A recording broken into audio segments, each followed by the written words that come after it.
ഈ 25 ദിവസം നീണ്ട വലിയ പ്രചരണം, അതിനുശേഷമുള്ള നിശബ്ദ പ്രചരണം, ഒടുവിൽ ഇന്ന് വോട്ടെടുപ്പ്. പക്ഷേ ഈ വോട്ടെടുപ്പ് ദിവസത്തിലും നിരവധി കൗതുകങ്ങളുണ്ട്. കാരണം മലബാറിൽ നിലമ്പൂരിൽ എത്തിയ ഭക്ഷണ രുചി, അങ്ങനെ നിരവധി കൗതുകങ്ങൾ. ഈ തിരുവനന്തപുരത്ത് നിന്നും എത്തിയ ജ്യോതികുമാർ ചാമക്കാലയ്ക്ക് ഭക്ഷണത്തിൻ്റെ ചില കൗതുകങ്ങളുണ്ട്. എന്നും കാലത്ത് വെജ് കഴിക്കുന്ന ആൾ ഇപ്പം ബീഫും പൊറോട്ടയും അടിക്കുന്നതൊക്കെ കേൾക്കുന്നത്. തീർച്ചയായിട്ടും അത് ഈ നാടോടുമ്പോൾ നടുവേ ഓടണമെന്നാണല്ലോ. ഇപ്പോൾ ഇവിടെ വന്നപ്പോൾ മലബാറിലേക്ക് വന്നു. തെരഞ്ഞെടുപ്പിൻ്റെ ഭാഗമായി പല നിയമങ്ങളിലും പോയിട്ടുണ്ടെങ്കിലും ഇവിടെ വന്ന് താമസമായി. അപ്പോൾ നമ്മളൊക്കെ പ്രത്യേകിച്ചും ഞങ്ങൾ തിരുവിതാംകൂറുകാർ രാവിലെ ദോശ, അപ്പം, അല്ലെങ്കിൽ ഇഡലി, അതുപോലെ എന്തെങ്കിലും പിന്നെ വെജ് മാത്രമേ ഉണ്ടാകാറുള്ളൂ.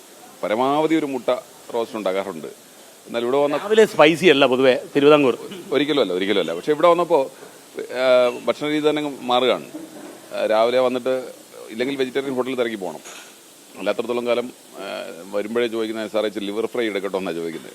ഇതൊക്കെ കേൾക്കുമ്പോൾ നമ്മൾ രാവിലെ രാവിലെ തന്നെ ആണോ നമ്മൾ കഴിക്കുന്നത് എന്ന് തോന്നും സ്വാഭാവികമായിട്ടും. അപ്പോൾ പിന്നെ അതിനോടങ്ങ് ചേർന്ന് താതാത്മ്യം പ്രാപിച്ച് പോവുക എന്നുള്ളത് മാത്രമാണ്. പരമാവധി ഒഴിവാക്കാൻ ശ്രമിക്കുമെങ്കിലും മറ്റു മാർഗമില്ലാത്തതുകൊണ്ട് ഇവിടെ വന്നു കഴിയുമ്പോൾ ഒരു മാസക്കാലമായി ഇപ്പം ഇത് കിട്ടാതെ പറ്റാത്ത അവസ്ഥയല്ലേ? ഇല്ല, അങ്ങനെ ആയിട്ടില്ല. എന്നാലും ഒരു ട്രാൻസിഷൻ പീരീഡിൽ എത്തിയോ എന്ന് ചോദിച്ചാൽ ഒരു സംശയമുണ്ട്. ഇനി വീട്ടിൽ ചെല്ലുമ്പോൾ രാവിലെയൊക്കെ ഇതൊക്കെ ഉണ്ടെങ്കിലും ആകാം എന്ന് ഭാര്യയോട് പറയാൻ കഴിയും. ഏതായാലും വ്യത്യസ്തമായ ഒരു അനുഭവമാണ്.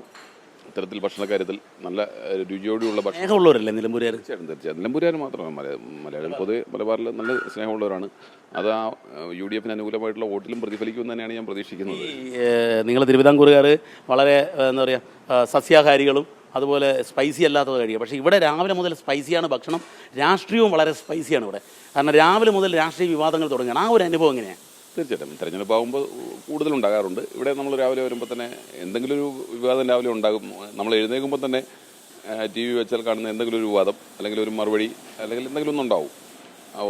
ഏറ്റവും ഉദാഹരണത്തിന് ഇന്നലെ രാവിലെ എഴുന്നേൽക്കുമ്പോഴാണ് MV ഗോവിന്ദൻ്റെ സ്റ്റേറ്റ്മെൻറ്റ് വരുന്നത്. അതൊരു കുശാലായ ഒരു സദ്യയായിരുന്നു. കിട്ടിയ സമയത്ത് ഒരു ചിക്കൻ ബിരിയാണി കിട്ടിയ സന്തോഷമായിരുന്നു. കുശാലായ ഒരു സദ്യയായിരുന്നു അത്. അപ്പോൾ തുടർന്ന് അതിൻ്റെ വിവാദങ്ങൾ ഇപ്പോൾ തുടർന്നുകൊണ്ടിരിക്കുന്നു. ഏതായാലും പിന്നെ അതിൽ നമ്മൾ സൈഡ് ഡിഷൊക്കെ വെച്ച് കുറച്ചുകൂടി അങ്ങ് പൊലിപ്പിക്കുമല്ലേ അത്ര ഒരു വിവാദം കിട്ടുമ്പോൾ ഇലക്ഷനിൽ? കാരണം CPM ക്യാമ്പിൽ നിന്നും നിങ്ങൾക്ക് അനുകൂലമായൊരു വിവാദം കിട്ടുമ്പോൾ അതിനെ അങ്ങോട്ട് നിങ്ങളങ്ങ് എക്സാജറേറ്റ് ചെയ്ത് എലിവേറ്റ് ചെയ്ത് കൊണ്ടുപോകില്ലേ? അങ്ങനെയല്ല, ഞങ്ങൾ പറഞ്ഞുകൊണ്ടിരുന്ന ഒരു കാര്യം അതിനെ CPM-ൻ്റെ ഉന്നതനായ നേതാവ് തന്നെ എൻഡോസ് ചെയ്യുമ്പോൾ സ്വാഭാവികമായിട്ടും അതിനകത്തൊരു ഒരു ഗൗരവമുണ്ടല്ലോ. ആ ഗൗരവത്തിൽ തന്നെ ആ ചർച്ച പോകും.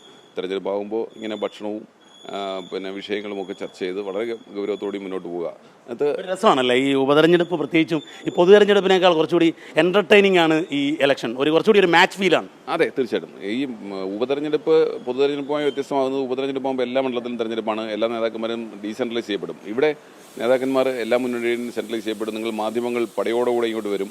അപ്പോൾ നിങ്ങൾക്കും ഞങ്ങൾക്കും പിന്നെ ആ പ്രദേശത്തുകാർക്കും എല്ലാവർക്കും ഒരു ആഘോഷം തന്നെയാണ്. അപ്പോൾ ആ ആഘോഷത്തിൽ തന്നെ നമ്മുടെ ലക്ഷ്യം മറന്നു പോകാതെ പരമാവധി വോട്ട് നമ്മുടെ പെട്ടിയിലേക്ക് എത്തിക്കുക എന്ന പരമപ്രധാനമായ ലക്ഷ്യത്തോടെ നിന്നുകൊണ്ട് ഈ ആഘോഷത്തിൽ പങ്കാളികളാകുമ്പോഴാണ് അതിൻ്റെ ഒരു വിവാദം എന്താണെന്നറിയോ?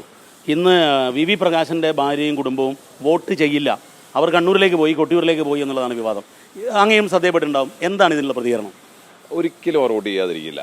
സമയം വോട്ടിംഗ് തുടങ്ങിയിട്ടല്ലേ ഉള്ളൂ. അവരവരുടെ വ്യക്തിപരമായ എന്തെങ്കിലും ആവശ്യത്തിന് പോയാൽ തീർച്ചയായിട്ടും VV പ്രകാശിൻ്റെ കുടുംബം UDF-ന് അനുകൂലമായി വന്ന് വോട്ട് ചെയ്യുന്ന കാര്യത്തിൽ തർക്കമില്ല. അവർക്ക് അങ്ങനെ ചെയ്യാതിരിക്കാനാവില്ല. അവരെപ്പോഴെങ്കിലും നിങ്ങളോട് ഏതെങ്കിലും മാധ്യമങ്ങളോട് പറഞ്ഞിട്ടുണ്ടോ അവർ വോട്ട് ചെയ്യില്ലെന്നോ, അല്ലെങ്കിൽ അവർ പിന്നെ ഇതിനകത്ത് വിരുദ്ധമായ അഭിപ്രായം ഉണ്ടെന്നോ അവർ പറഞ്ഞിട്ടുണ്ടോ? അവരെന്താ പറഞ്ഞിട്ടുള്ളത്? അവർ ഏറ്റവും അവസാനവും പറഞ്ഞിട്ടുള്ളത് ഞങ്ങൾ കോൺഗ്രസ്സുകാരാണ്, VV പ്രകാശ് എന്ത് ആശയം ഉയർത്തിപ്പിടിച്ചോ ആ ആശയത്തിനോടൊപ്പം തന്നെ നിലനിൽക്കുമെന്നാണ് പറഞ്ഞിട്ടുള്ളത്. അപ്പോൾ അതുകൊണ്ട് അതൊന്നും ഒരു വിവാദമേ അല്ല. ഞങ്ങൾക്ക് അതിനൊന്നും വിവാദമൊന്നും അല്ലെങ്കിൽ ഇതൊക്കെ പറഞ്ഞു കഴിഞ്ഞാലും ഷൗക്കത്ത് ബാപ്പുട്ടി അങ്ങോട്ട് പോയില്ല എന്നുള്ളത് ഒരു വേദനയുള്ള സാധനം തന്നെയല്ലേ? അല്ലല്ല, തീർച്ചയായിട്ടും തെരഞ്ഞെടുപ്പല്ലേ. തെരഞ്ഞെടുപ്പിൽ ഒരുപാട് പിന്നെ ഘടകങ്ങളുണ്ട്. അതിൻ്റെ ഭാഗമായിട്ട് ബാപ്പുട്ടിയും സ്വാഭാവികമായിട്ടും അതിൻ്റെ തിരക്കിലാണ്. തീർച്ചയായിട്ടും ഇതെല്ലാം അതിൻ്റെ ഭാഗമായിട്ട് തന്നെയാണ്. പക്ഷേ നോക്കിക്കോളൂ, ഇന്നിപ്പോൾ പോളിംഗ് നടക്കുന്നു. കാലാവസ്ഥ ചെറിയ പ്രതികൂലമാണെങ്കിലും നല്ല ഭക്ഷണമൊക്കെ കഴിച്ച് നല്ല കാലാവസ്ഥ UDF-ന് പ്രതികൂലമാണ്. കാരണം മഴ കനത്താൽ പോളിംഗ് കുറഞ്ഞാൽ അത് UDF-ന് ചെറിയ ഭൂരിപക്ഷത്തിൽ കുറവെങ്കിലും ഉണ്ടാകൂലേ? അതൊക്കെ പണ്ടായിരുന്നു ആ കൾച്ചർ. പിന്നെ UDF-ഉം LDF-ഉം ഒന്നും വ്യത്യാസമൊന്നുമില്ല. ഇപ്പോൾ വോട്ടർമാരല്ലേ വോട്ട് ചെയ്യേണ്ടത്.